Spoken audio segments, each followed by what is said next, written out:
Team Merr presents Jersey Shore Boys Recap Show, Week 2. Let's get right to it. Your big week was Team Ikia with a 12-1 victory over Team Max. 12-1, and this wasn't a cheap 12-1 either. Ikia hit 12 home runs, stole 8 bases, batted .299, and had an OPS of .923. He had 6 wins, 1 complete game. This is pitching, 6 saves, 68 strikeouts. He had an ERA of 3.04 and a whip of 1.09. So this was not a cheap 12-1 victory by any stretch. Lance Berkman basically won this thing by himself. 9 runs, 6 homers, 12 RBI, batted .417 with an OPS of 1.628. Travis Hafner even chipped in with a home run, a solo shot, batted .375, 3 runs. Alfonso Soriano and Brian McCann combined for 3 home runs, 8 RBI, 3 runs scored, and they averaged out to batting about .320. Coincidentally, I believe those 2 players were traded away from Team Ikia recently. Moving on to his pitching stats, Dan Herron, 2-0 this week with 1 complete game, 14 strikeouts, a 1.17 ERA, and a .65 whip. Josh Beckett, 1-0, 1.29 ERA, 9 strikeouts, .71 whip. Scott Baker even threw an ERA of 1.29 and a whip of 0.71. And formerly of his team, another player traded away, John Danks, had 7 strikeouts with a 1.13 ERA and a 1.00 whip. As far as Team Max goes, no highlights. Max, you're 4-24-4 on the season. Get your shit together, dude.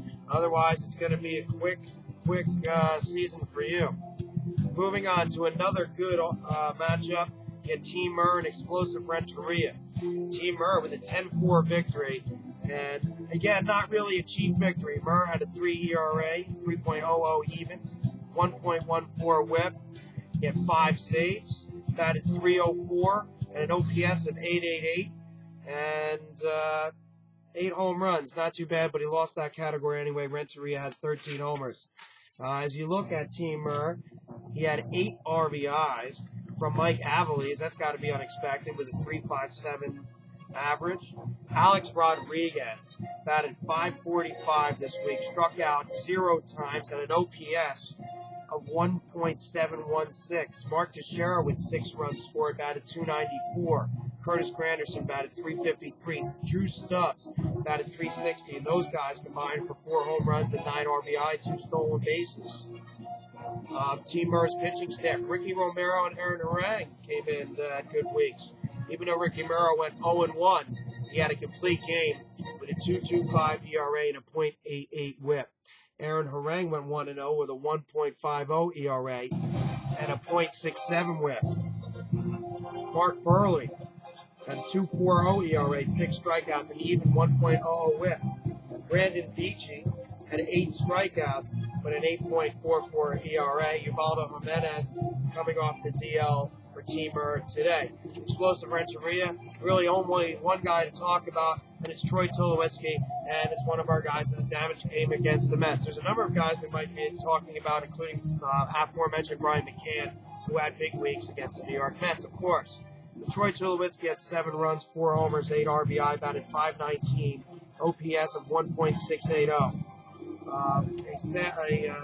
A bad note for Explosive Renteria, Ivan Nova, 0-1 with a 10.38 ERA, 2.08 whip, and 3 strikeouts. So Team Merr with a good 10-4 victory there.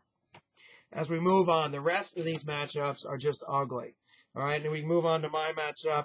It was Jimmy Klein against the Philadelphia Fags.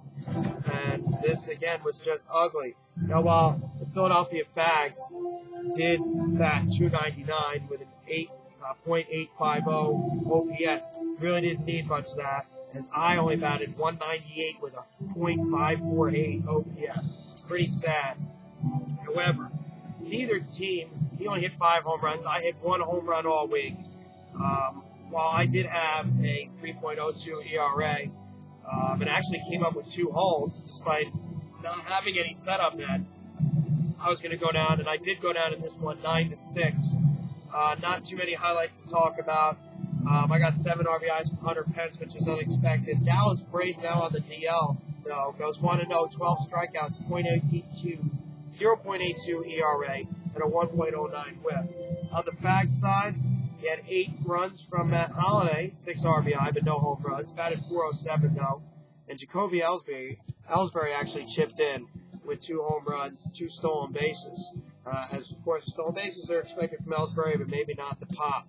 On the pitching side, this is, again, we go back. If you just put your guys up against the New York Mets, you're gonna put up numbers. Jared Jurgens 1-0 with a flat 0 ERA and a .43 whip. Matt Latos actually struck out 13, but had kind of a high 5.84 ERA. So again, this is just the ugly. As we move on to more ugly, the matchup between Addie's Arsenal and Mugen's Marauders. We had nobody here get more than 26 RBI, while they did combine for 13 homers. And Camp did go 7-1, his pitching staff.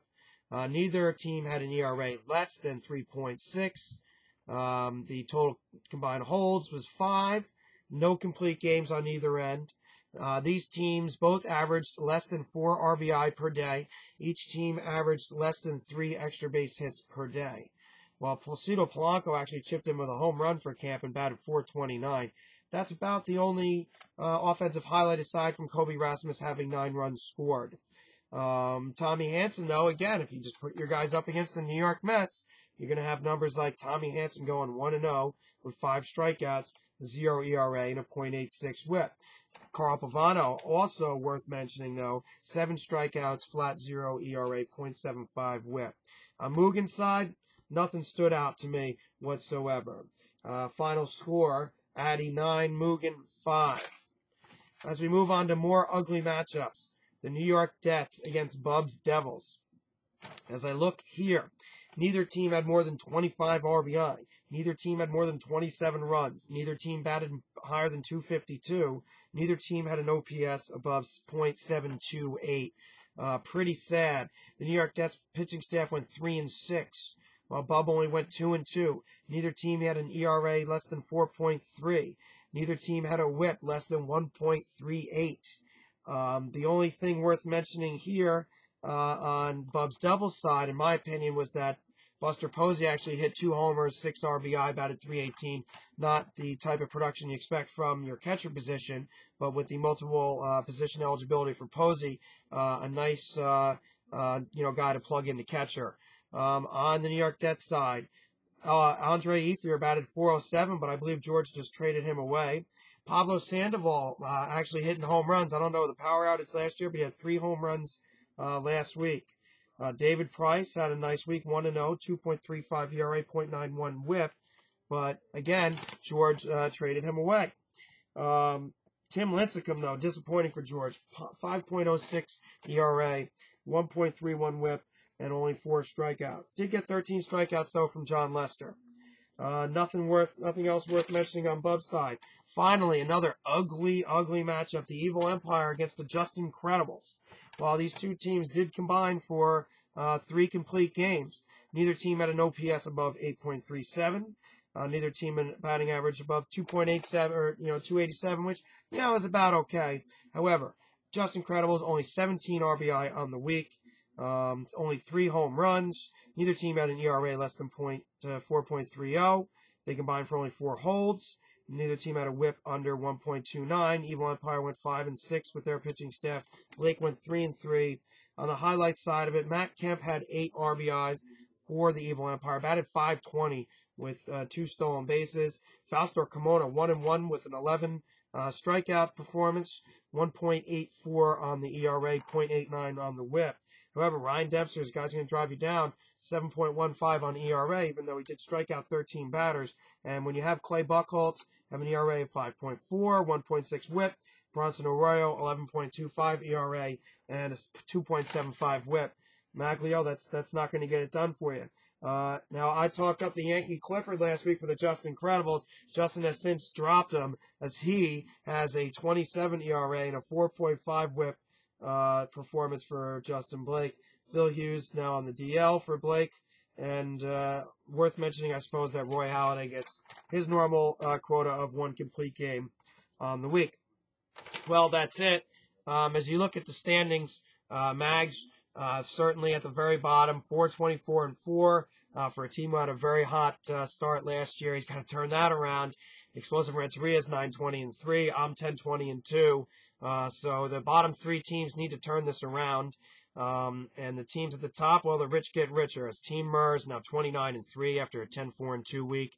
Team Ikia, 12-1-3 week, is now sitting at 18-10-4, and the Philadelphia Fags at 19-11-2 make up the top 3. Just Incredible still holding on to a good 18-11-3 record despite a 6-8-2 performance. So your teams in the middle, about what you'd expect, and we are looking, of course, to the trades as they start to happen, and we did mention a few of those. There was the Andre Ethier was moved.